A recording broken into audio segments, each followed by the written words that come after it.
48% of the Muslim in the United States of America believe that there are Muslim first, there are American second. Our purpose is to change this culture because they're infidel, and what they're doing is not pleasing to Allah, and we are the soldier of Allah who will make them do it. Kamal Salim was born in Lebanon to a devout Muslim family. As early as 4 years old, he remembers sitting at the kitchen table while his mother taught him about the Quran and his duty to Allah and jihad. From my childhood, my mom said, one day you'll be a martyr, my son. You will die for the sake of Allah and you will exalt Islam. She said, if you kill a Jew, my son, your hand will light up before the throne of Allah, and the host of heaven will celebrate what you have done. Kamal was 7 when his parents sent him to Muslim training camps to learn to use weapons and engage and kill the enemy. The boys were also taught another, more subtle form of warfare. We were training for what's called culture jihad, which is shifting cultures. Culture jihad is, it's unlike the sword, unlike the rifle, it is the jihad that will come into your world. By his 20s, Kamal was chosen to wage cultural jihad on America. In Islam, liberty, freedom, monarchy, all these are idols, and these must be brought down. So the liberty that you have in the United States of America, it's anti-Islam. You know, so America must be changed. So I moved to the Bible Belt specifically. The Bible Belt was the strongest of strongest. That's where the stout Christians are. And I want to take on the best of the best because I considered myself as a sword of Islam.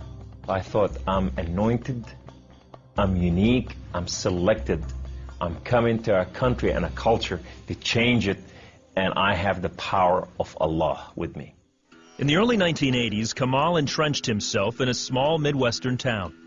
He began targeting men from poor neighborhoods to recruit them to the Muslim faith. But one afternoon, his life would be in the hands of those he hated the most. I was going from one place to another to do a recruitment, and that day I had a car wreck.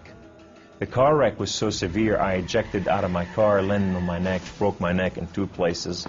This man came running to me, and he said, don't worry, we're going to take care of you, and everything's going to be all right. The ambulance came and picked me up, and now I go to the hospital. The orthopedic surgeon in the emergency room looked at my chart, and he just said, son, we are going to take care of you, and everything's going to be all right. The second day, I wake up in the hospital, and this head of physical therapy, come and read my chart, and he turned around and he said the same thing, word for word, we are going to take care of you. At first, Kamal was frightened by their words, because these men were all Christians. You see, in terrorism, if they said we're going to take care of you, you'd better run.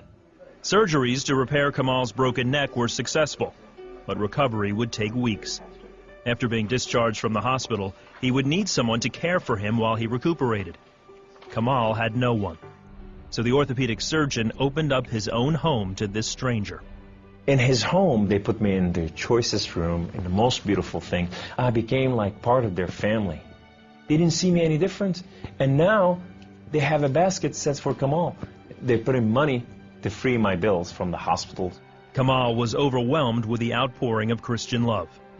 As he recovered, he began to help out around the house with cooking and cleaning. They have Jewish friends, they came from Israel, that they support, you know. And now I'm hugging Israelis and I'm cooking for Jews. I'm going, what has happened to me? When Kamal was able to take care of himself and return to his apartment, the doctor had another surprise for him. He said, this is the keys to the house, and here's an extra key. This is your new car. We just want to bless you. You can come anytime you want. So I go to my home, and I go to my cold place that I haven't been there in months, and dust is this thick. And I just gotta settle this issue with my God to know that if it's real or not.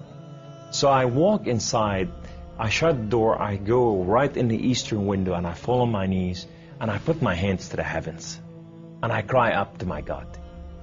Allah, Allah, my Lord and my King, why have you done such a thing to me?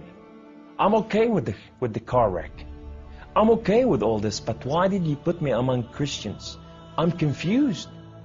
These Christians and Jews, they're good people. There's nothing wrong with them. They don't want to kill us. They're not the same thing that I learned about them. Allah, these people have relationship with their God.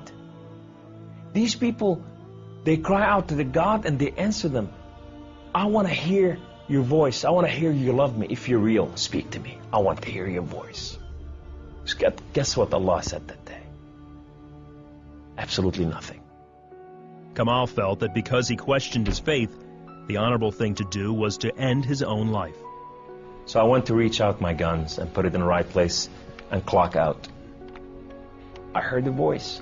The voice knew me by name.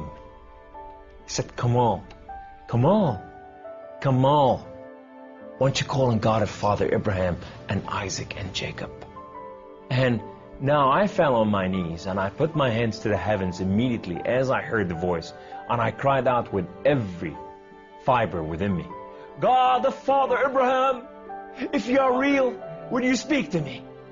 God the Father Abraham, if you are real, I want to know you. Well, God the Father Abraham came to the room, and he filled the room with his glory, and his name was Yahweh. The Lord is one. In his hand, he has holes in his hand. He has holes in his feet. His name is Jesus. I said to him, who are you, my Lord? Who are you? He said, I am that I am. I said, I'm a simple man with a simple mind. What is that supposed to mean? He said, I am the Alpha. I am the Omega. I am the beginning. I am the end. I am everything that is in between. I have known you before I formed the foundation of the earth. I have loved you before I formed you in your mother womb. Rise up. Rise up, come on. Kum. You are my warrior. You are not their warrior. And I said to him, I said, my Lord, I will live and die for you. He said, do not die for me. I died for you that you may live. That day, instead of taking his life, Kamal gave it to Jesus. He now has a new mission and travels the country challenging Muslims to question their allegiance to Allah. My heart desire is to reach out for my brothers and sisters, the Muslim out there, 1.5 billion Muslim, that they are living out there and they have not tasted freedom, and that freedom in God.